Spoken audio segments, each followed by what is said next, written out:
He branched off to do his own, and so I kind of researched that and saw that more.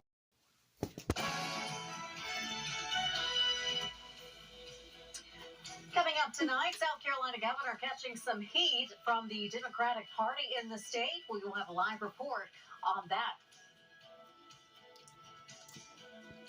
And the state is seeking the death penalty. We will have the latest from what's expected to happen in that case.